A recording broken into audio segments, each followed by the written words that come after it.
यावेळेची एक सगळ्यात महत्त्वाची बातमी येते बीडमधून। सरपंच संतोष देशमुख हत्येप्रकरणी आता वाल्मिक कराडसह 4 आरोपींचे बँक खाते जे आहेत ते गोठवण्यात आलेले आहेत।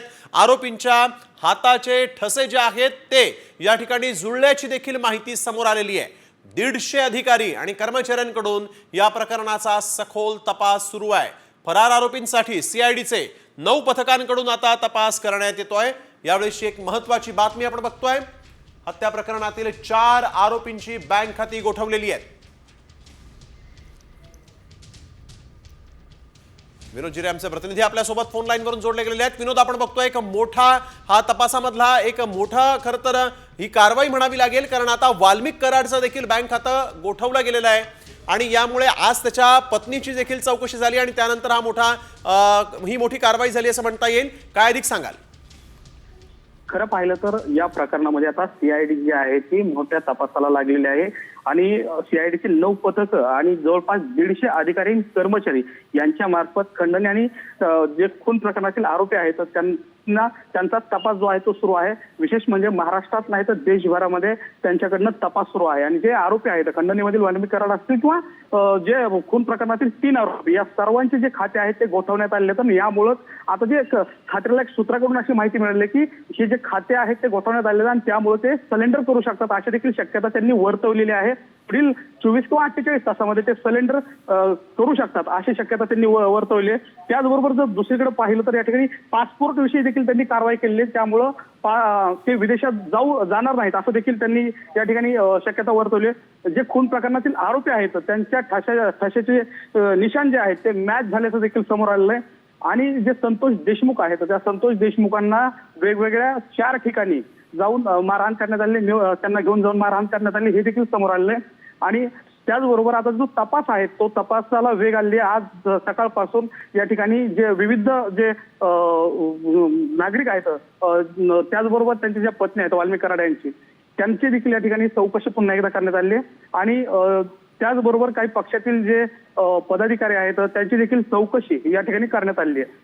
बिलकुल, ही जी कारवाई झालेली आहे त्यामुळे आता वाल्मिक कराडच्या भोवतालचे जे फासे ते आवळलेले आहेत सीआयडीने एकंदरीतच असं म्हणता येईल, कारण सकाळपासून या प्रकरणाचा सखोल तपास सुरू झालेला आहे आणि आता जे मुख्य आरोपी आहेत नेमकं या प्रकरणामध्ये ही हत्या का झाली त्याच्या अगदी जवळ सीआयडी पोहोचली असं दिसतंय। नक्कीच जर पाहिलं तर जे खात्याला सूत्राकडून जी माहिती मिळाली ती आहे की जे सीआयडीचे अधिकारी आहेत कर्मचारी आहेत ते तपासामध्ये खूप पुढे गेलेले आहेत आणि त्यामुळं अवघ्या काही दिवसांमध्ये या ठिकाणी तपास पूर्ण होईल अशी देखील शक्यता या ठिकाणी वर्तवण्यात आलेली आहे। एकूणच जर पाहिलं तर अधिकाऱ्यांकडनं मोठी तपास जो आहे तो केला जात आहे। विविध जे पदाधिकारी आहेत त्यांची देखील चौकशी केली जाते आणि त्याचबरोबर जे खंडणी प्रकरणातील आरोपी आहेत वाल्मिक कराड यांच्या पत्नीची 2 वेळेस चौकशी करण्यात आली आहे। त्याचबरोबर इतर जे पदाधिकारी आहेत स्थानिक त्यांची देखील चौकशी करण्यात आली। विशेष म्हणजे गेल्या 6 तासांपासून एका महिला पदाधिकाऱ्यांची जी चौकशी आहे ती या ठिकाणी करण्यात येत आहे। अद्यापपर्यंत त्यांची चौकशी सुरू आहे, अद्यापपर्यंत त्या बाहेर आलेल्या नाहीत। बिलकुल, धन्यवाद आपण दिलेल्या सविस्तर माहितीसाठी विनोद। या संदर्भातले सगळे ताजे अपडेट आम्ही वेळोवेळी तुमच्याकडून घेणार आहोत। तुर्तास धन्यवाद। तर आपण बघतोय फरार आरोपींना शोधण्यासाठी सीआयडीचे 9 पथकांकडून तपास सुरू झालेला आहे। जवळपास 150 अधिकारी आणि कर्मचाऱ्यांकडून सखोल तपास सीआयडी करतेय। फरार वाल्मिक कराडसह 4ही आरोपींची बँक खाती गोठवण्यात आलेली आहेत। आरोपींच्या ठशाचे निशाण जुळले, पासपोर्ट बद्दलही माहिती मिळवण्यात आलेली आहे। 4 वेगवेगळ्या ठिकाणी मारहाण झाल्याची माहिती आता या सगळ्या प्रकरणामधून समोर येतेय। फरार आरोपींना शोधण्यासाठी सीआयडीचे 9 पथकांकडून तपास सुरू झालेले आहेत। जवळपास 150 अधिकारी आणि कर्मचारी यांच्याकडून तपास सुरू आहे। फरार वाल्मिक कराडसह 4ही आरोपींची बँक खाती गोठवण्यात आली आहेत। आरोपींच्या ठशाचे निशाण जुळले आहेत, पासपोर्ट बद्दल माहिती मिळवण्यात आलेली आहे। 4 वेगवेगळ्या ठिकाणी मारहाण झाली असं तपासात समोर येत आहे। सरपंच संतोष देशमुख हत्येप्रकरणी एक मोठी अपडेट।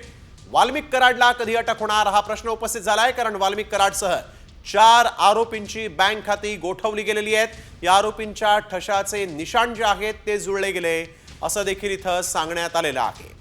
त्यामुळे वाल्मिक कराड याला अटक कधी होणार असा प्रश्न उपस्थित झालेला आहे।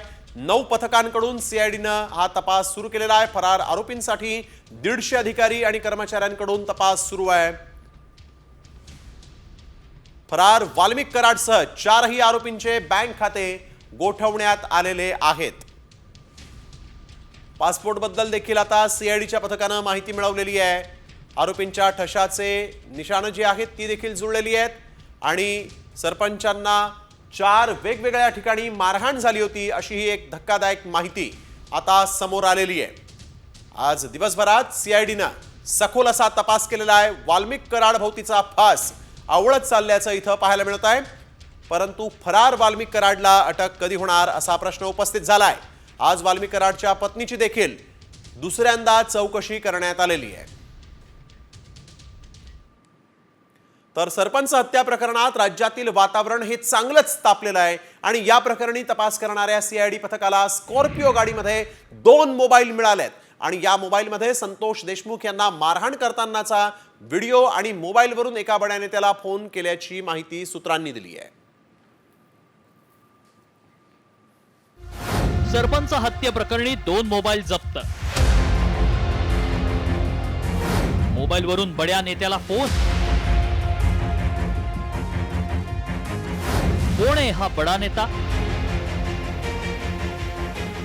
सरपंच संतोष देशमुख हत्या प्रकरणात सीआयडीच्या तपासानं आता वेग घेतलाय। या प्रकरणी सीआयडीच्या हाती मोठे पुरावे लागलेत। गुन्ह्यात वापरलेले 2 मोबाईल सीआयडीला सापडलेत। जप्त केलेल्या स्कॉर्पिओ गाडीत हे 2 मोबाईल आढळले असून सरपंचांना मारहाण करतानाचा व्हिडिओ या मोबाईलमध्ये असल्याची माहिती सूत्रांनी दिली आहे। तसंच एका बड्या नेत्याला याच मोबाईलमधून फोन केल्याचंही समोर आलंय। फोनमधून सध्या डेटा रिकव्हर करण्याचं काम सुरू असून या प्रकरणी अंजली दमानिया यांनी त्या बड्या नेत्याचं नाव जाहीर करण्याची मागणी केली। आताच काही माध्यमांकडून कळलंय की सीआयडीने जी चौकशी केली आहे तर त्या स्कॉर्पिओमध्ये 2 मोबाईल मिळाले, त्याचा डेटा रिट्रीव्ह करण्यात आलाय आणि त्याच्यात संतोष देशमुखला मारहाण करतानाचे अतिशय भयानक असे व्हिडिओज आहेत। आणि एक महत्त्वाचा मुद्दा म्हणजे त्याच्यात एका बड्या नेत्याचा फोनवरचं संभाषण झालंय। हे जेव्हा कळतंय तर हा बडा नेता कोण, ताबडतोब हे डिटेल्स बाहेर आले पाहिजेत, कारण हा बडा नेता कोण आहे हे आपल्या सगळ्यांनाच माहिती आहे। आता हा बडा नेता कोण असा प्रश्न उपस्थित झालाय। या मोबाईलद्वारे फरार आरोपींनी ज्या ज्या लोकांना संपर्क केला त्यांची चौकशी पथकाद्वारे सुरू करण्यात आली आहे। आतापर्यंत 100हून अधिक जास्त लोकांची चौकशी करण्यात आल्याची माहिती आहे।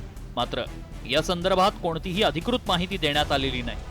इतकंच काय तर या प्रकरणात आरोप होत असलेला वाल्मिक कराड फरार असून सीआयडीनं कराडची पत्नी मंजिरी कराड यांची केज पोलीस स्थानकात दुसऱ्यांदा चौकशी केली। वाल्मिक कराडवर याच पोलीस ठाण्यात खंडणीचाही गुन्हा दाखल आहे। या प्रकरणी आता सीआयडी तपासात काय मोठा खुलासा होतो आणि सरपंच संतोष देशमुखांचे खरे मारेकरी गजाआड जायला आणखी किती वेळ लागतो हे पाहणं महत्त्वाचं ठरणार आहे। ब्युरो रिपोर्ट, साम टीव्ही।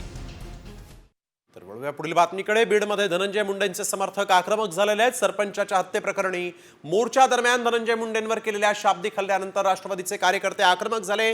आव्हाड, क्षीरसागर आणि धसांनी भाषण करत हातवारे केल्याचा आरोप करण्यात आला। यावेळेस धस हे बीडचे कॉमेडी मॅन असून आम्ही जशास तसं उत्तर देऊ असा इशारा पदाधिकाऱ्यांनी दिलेला आहे।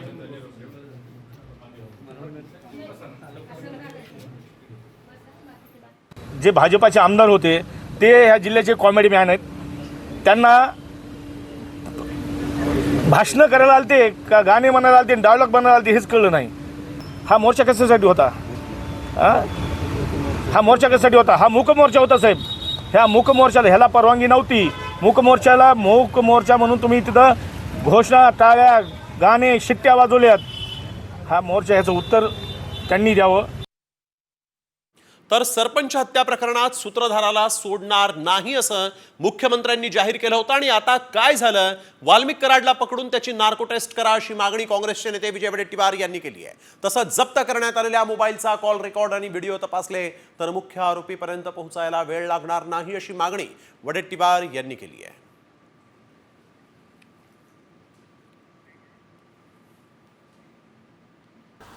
मुख्यमंत्र्यांनी सांगितलं, सभागृहामध्ये सांगितलं, मकोका लावू, सूत्रधार सोडणार नाही, कोणी बाहेर म्हणजे कोणालाच सोडणार नाही वगैरे फार वल्गना झाले सभागृहामध्ये।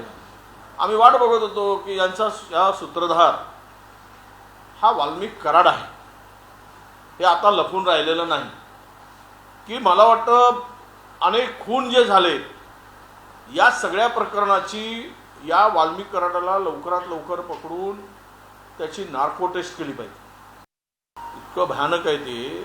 मी आपल्याला सांगतो, या दोन मोबाईलची निपक्ष जर पूर्ण कॉल रेकॉर्ड व्हिडिओ सगळे तपासले, त्यातून झालेला मोठ्या बड्या माणसाशी झालेला संवाद हे सगळं तपासलं की मुख्य आरोपीपर्यंत पोचायला पोलिसांना वेळ लागणार नाही.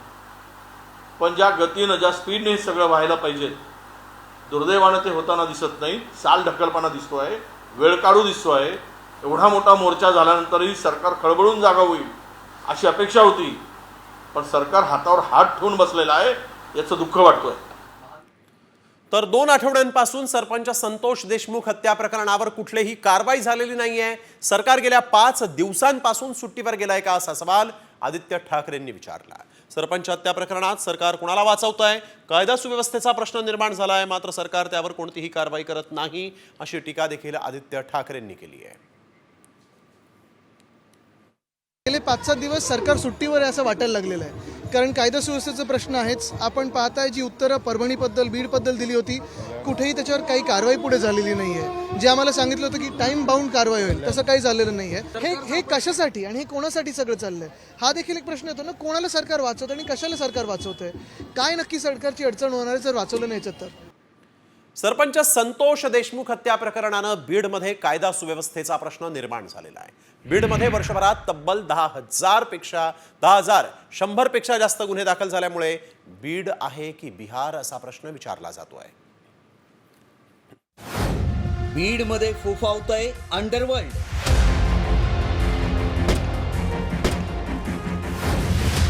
बीड बनलंय क्राईम कॅपिटल. बीडमध्ये गुन्हेगारांचा उच्छाद.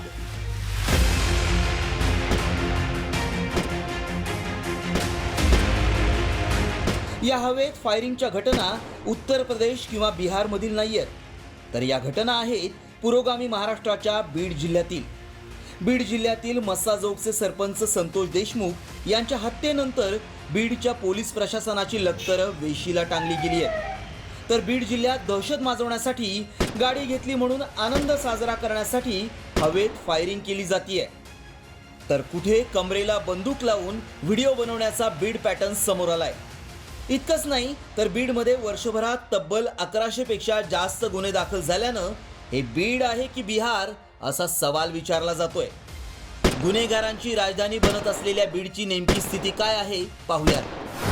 2023 मध्ये बीड जिल्ह्यात एकूण 62 हत्येचे गुन्हे दाखल होते, तर हत्येच्या प्रयत्नाचे 154 गुन्हे दाखल होते.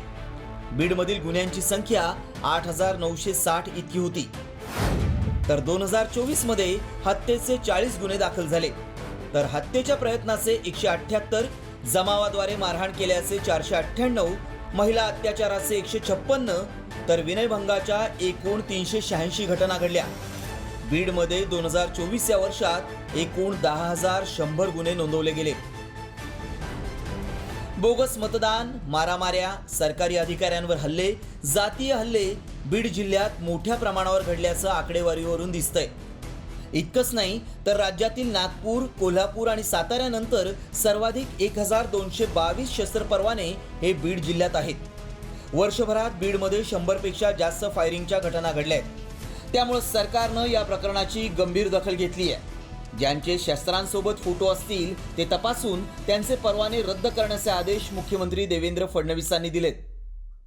मात्र सरकारनं इतक्यावरच न थांबता बीडमधील गुन्हेगारी समूळ नष्ट करून बीडला गुन्हेगारीची राजधानी बनण्यापासून वाचवण्याची आवश्यकता आहे. ब्युरो रिपोर्ट, साम टीव्ही न्यूज. बीडच्या परळी तालुक्यात पुन्हा एकदा हवेत गोळीबार झाला आणि या प्रकरणी 3 गुन्हा दाखल करण्यात आलेला आहे. 2 दिवसांपूर्वी एकावर गुन्हा नोंद करून त्याला अटक करण्यात आली आणि त्यानंतर परळी ग्रामीण पोलिसांमध्ये आणखीन 3 जणांवर गुन्हा नोंदवण्यात आलेला आहे. हवेत गोळीबार तसंच पिस्तूलसह सोशल मीडियावर फोटो अपलोड केल्यामुळे हा गुन्हा नोंदवण्यात आलेला आहे। यात 2 परवानाधारक तर 1 अवैध पिस्तूल बाळगणाऱ्याचा समावेश आहे।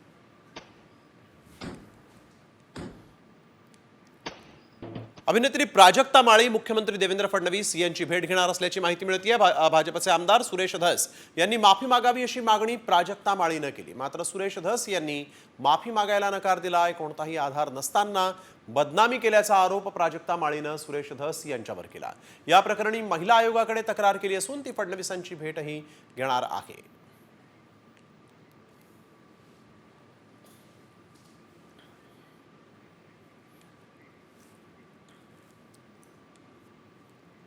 महिला आयोगाकडे तक्रार दिलेली आहे। आज किंवा उद्या मुख्यमंत्री साहेबांची भेट मला मिळणार आहे। त्यांना समक्ष जाऊन मी पत्र देणार आहे। उपमुख्यमंत्री साहेबांना जाऊन भेटणार आहे, त्यांना देखील समक्ष जाऊन पत्र देणार आहे, निवेदन करणार आहे। आणि जर गोष्ट काही घडली नाही आणि ही देखील महिला म्हणून हलक्यात घेतली तर डेफिनेटली माझ्या वकिलांमार्फत मी योग्य ती कारवाई करेन। आणि माझ्या एकटीच्या न्यायासाठी नाही, मी समस्त कला क्षेत्रात काम करणाऱ्या महिलांच्या वतीनं पाऊल उचलेन। तर राजकीय वादामध्ये अभिनेत्रीचं नाव जोडणं सुरेश धस यांना शोभत नाही, असे खडेबोल उच्च आणि तंत्र शिक्षण मंत्री चंद्रकांत पाटलांनी सुनावलेले आहेत।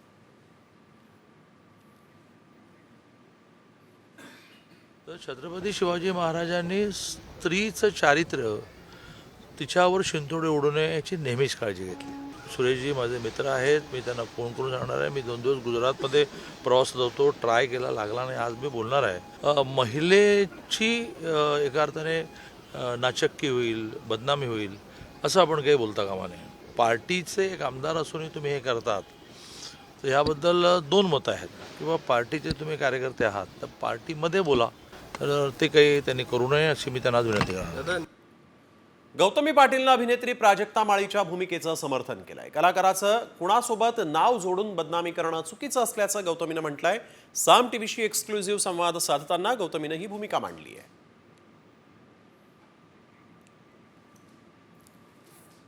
ही सर्व कलाकार ताई तुझ्या सोबत आहे, तर तू जे करतीये तर कोणाकडं कोण काय बोलतं ह्या गोष्टींकडं तर खरंच, आणि तू मांडलं तुझी बाजू सगळी, म्हणून मला काही नाही, फक्त एवढंच आहे की तू लक्ष देऊ नको कोण काय म्हणतंय।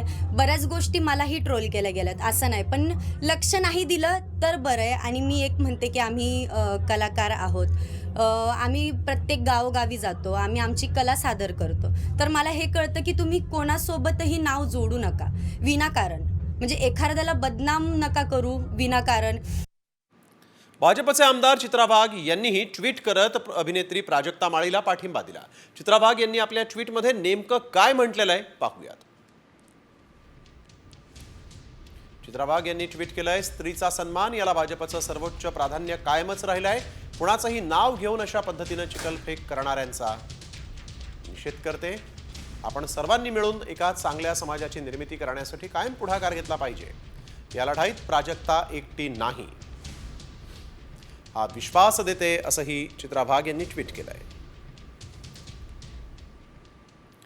राष्ट्रवादीच्या नेत्या रुपाली ठोंबरे पाटील यांच्या विरोधात गुन्हा दाखल करण्यात आलेला आहे। जितेंद्र आव्हाडांच्या विरोधात ट्विट केल्यामुळे हा गुन्हा दाखल करण्यात आला। जितेंद्र आव्हाड यांच्या संदर्भातील वादग्रस्त चॅट रुपाली पाटील यांनी ट्विट केलं होतं। जितेंद्र आव्हाडांचा बुरखा टराटरा फाडणार असा इशाराच रुपाली पाटील यांनी दिला होता।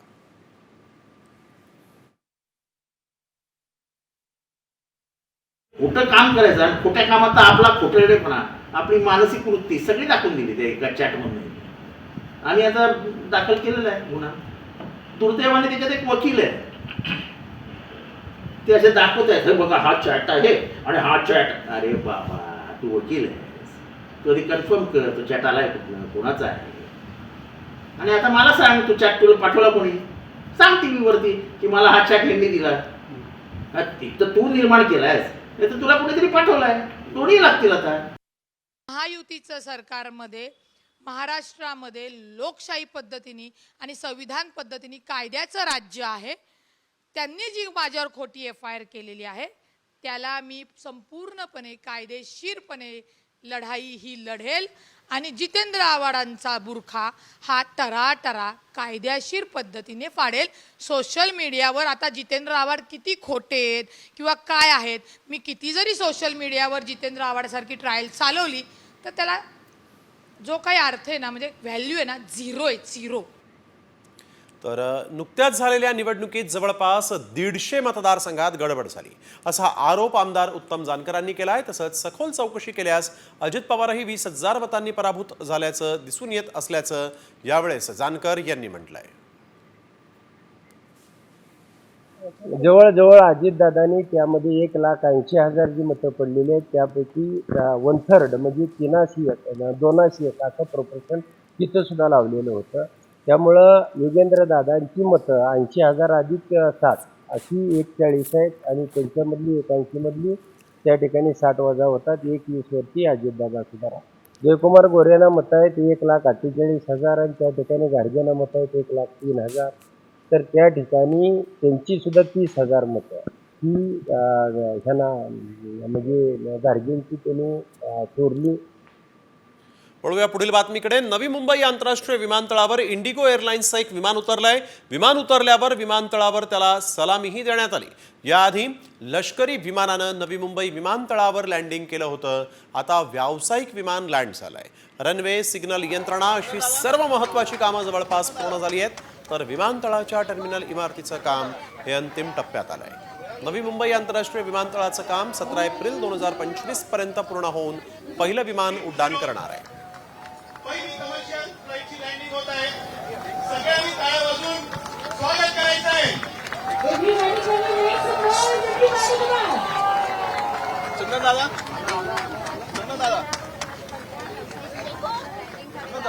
मध्ये तज्ज्ञ व्यक्ती देखील उपस्थित आहेत आणि वॉटर कॅनॉल जरी एक वॉटर.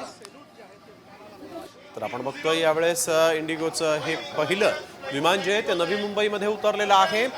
17 एप्रिल पासून नवी मुंबईतलं हे विमानतळ सुरू होणार आहे आणि ज्यावेळेस हे विमान उतरलं त्यावेळेस मात्र वॉटर सॅल्यूट या विमानाला देण्यात आलेला आहे. या नवी मुंबई आंतरराष्ट्रीय विमानतळाचं नामकरण हे दिबा पाटील आंतरराष्ट्रीय विमानतळ झालं आहे. तो पहिला संघर्ष भूमिपुत्रांनी जिंकला, त्याचा आनंद आहे. मिलिटरीचं विमान उतरलं त्याचा आनंद आहे. आज कमर्शियल फ्लाईट उतरते आणि 17 एप्रिलपर्यंत पूर्ण एअरपोर्ट चालू होईल. त्याच्यामुळे जेव्हा एक एअरपोर्ट चालू होतं आंतरराष्ट्रीय विमानतळ तेव्हा राज्याचा 1% GDP वाढतो आणि 1 लाख लोकांना डायरेक्ट इनडायरेक्ट जॉब मिळतात. मुंबईच्या मढ कोळीवाड्यातील तिसाई बोटीचा अपघात झाला. मालवाहू जहाजानं या बोटीला धडक दिली, त्यामुळे मासेमारी करणारी तिसाई बोट बुडाली. अपघातात सुदैवानं कोणतीही जीवितहानी झालेली नाही.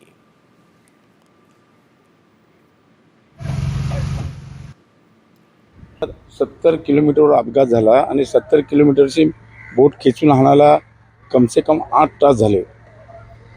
8 तास होऊन गेले, परंतु बोट किनाऱ्याला आणली आणि त्याचं काम केलं. खलाशांना बी कोणाला काय लागलेलं नाही, पण बोटीची नुकसान पुष्कळ झाली आणि तो कंटेनर 1 मिनिट पण थांबला नाही. आणि याच्यातून आम्हाला मार्ग काय होणार, मार्ग तुम्ही सांगितला पाहिजे ना, तुम्ही केला पाहिजे, सरकारने काहीतरी केलं पाहिजे. याच्यावर नाही केलं तर आम्ही जाणार कुठे.